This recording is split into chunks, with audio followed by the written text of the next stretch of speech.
Hi, my name is James Stone from jamesstone.com, and in this video I'm going to show you how I use Sublime Text 3. So the first thing I want to show you, and you should be seeing all the keys that come up for this, but I'm going to show you what plugins I have installed and show you my philosophy behind it. So I usually, I try and keep to just a couple of plugins, and so some of these are for color and some of these are for styling the different types of templates that I use, but basically there's just a couple. So the first one is called Emmet, which used to be called Zen Coding. I'm going to get into that. The second one is Foundation 5 Sublime Snippets, which you have to install manually because I use ZURB Foundation a lot. And the other plugin I find very, very useful is called Sidebar Enhancements. So I'm just going to show you really quick Sidebar Enhancements because it's very simple. It saves you a lot of time. Basically what it does is when you right click, you get all of these other options, move, rename, this type of thing. It's very, very useful for moving things around if you need to like duplicate a file, and very, very quick. So I do like that. So without wasting any more time, I want to jump right into showing you some quick ways in which I use Emmet, the ZURB Foundation snippets, and just some simple commands for navigating around in Sublime Text. So this is just a standard Foundation install, and I've opened this up using the subl command that I symlinked on my command line. And this is kind of like the default way a project would come up. So I open up the directory, so I just type subl period, opens up, and this is what I'm presented with. And the biggest thing is I have the sidebar open. It's very easy to open and close. It's Command K and B, one after the other. And I use it just as kind of a reference. So I usually don't have it up all the time, but I might have it up when it first comes up. And to open up index, I just hit Command P and just the first few letters of it. So I don't usually try and use the mouse by opening up all these files. I might go, if I'm looking in Bower components or something else, and start to go through and use this as a way to kind of see what files are there in the hierarchy. But generally, I almost always try and load things with this Command P shortcut. Okay, so once I have a file open, I usually ditch the sidebar, and very quickly I'll use the arrow keys to see where I'm going. If I know I'm going to go farther down in the file, I might hit Command down arrow to go to the bottom of the file, Command up arrow to go to the top of the file. I also might, if I could see kind of visually over here on this like mini map, I might go and use this to navigate very quickly, and then with the mouse. And then I use Command left and right usually to navigate around where I want to enter text. So often what I do when I create a new Foundation project, I come in and I want to just get rid of everything. So everything kind of from this body to the bottom. And so I'll just click anywhere there, go to the bottom, and then shift click here. And then I hit Command L, which is another command I use frequently. So that kind of expands the selection to contain the entire lines. And there we go. So everything's deleted. So very, very quick way to kind of move and delete text. So if I undo that, I'll show you some other ways that I might go through and quickly remove things. So if I wanted to remove, for example, just these couple of lines, I just hit Command K.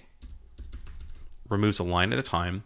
Or let's say I want to move something around. So this is a pretty common use case I get. So let's say I want to move this paragraph around. So I might select it. I'm just holding on the Shift key. Also might hit Command L a couple of times. Let's say I'm going to take these two and move them above the header. And then I'll use the movement keys, which is Command, Control, up and down arrow. And this is incredibly useful.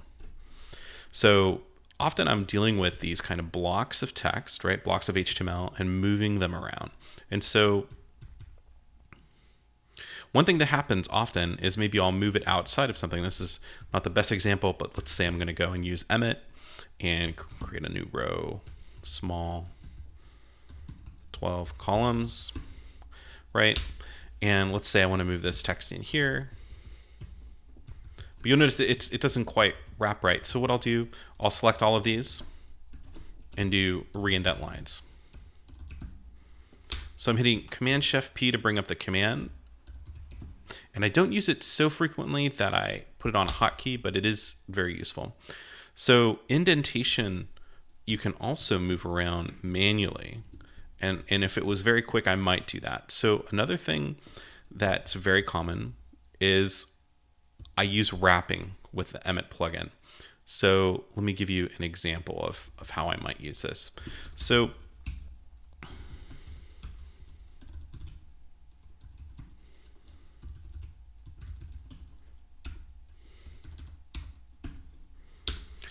let's say I have a UL and then an LI, and let's say I'm going to have 10 of these, maybe not 10, let's do 7, and then I want to do some lorem text as well with like 3 words. And let's say one of these I want to treat differently. I'll just select the text, and I'm just holding down the Option key here on the Mac to go word at a time. And then I hit Control W. So this is a shortcut for Emmet Wrap.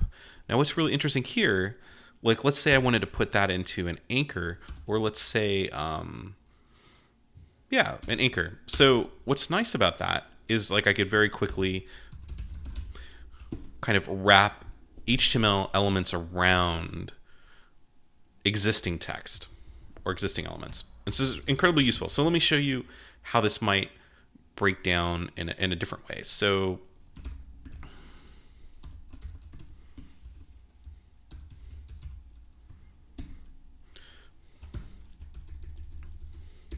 I'm just hitting Command D right here. It's another example of how I use Sublime Text quite a bit. I just hit Command D to select everything that's after that. So this is something I come across a lot. I have to reformat existing HTML or reformat some sort of information I'm given. And so here I'll hit Command D until I get down to the end, and then I'll hit delete, and then I'll use this selection. So I hit Command right all the way to the end, and then I'll get rid of this. Now, the thing is, I might be presented with something like this, like a list or some sort of information. This is a pretty common thing to get. I'm hitting Command L to select everything. Now, what's really interesting and very useful here, so Command L selects the line, and then Command Shift L breaks each line into an independent selection. You can see the marker here. And so here what I would do is, like, let's say we're going to build a list this way. I would hit then Control W, LI, A, button, for example, hit enter, and then I would hit escape to get back to a single selection, select the block again, hit Control W, UL, dot, button, group. So this is a really fast way if you're building navigation in ZURB Foundation or with other classes to like really quickly kind of get into this text and modify it all as one big group. I used to use regex a lot, and I used to use different ways and macros when I was using Vim, but I've found this multi-cursor approach in Sublime, and specifically using Command L with Command Shift L, to be very, very intuitive and very, very powerful. Learn web development with James, books, screencasts, and more at jamesstone.co.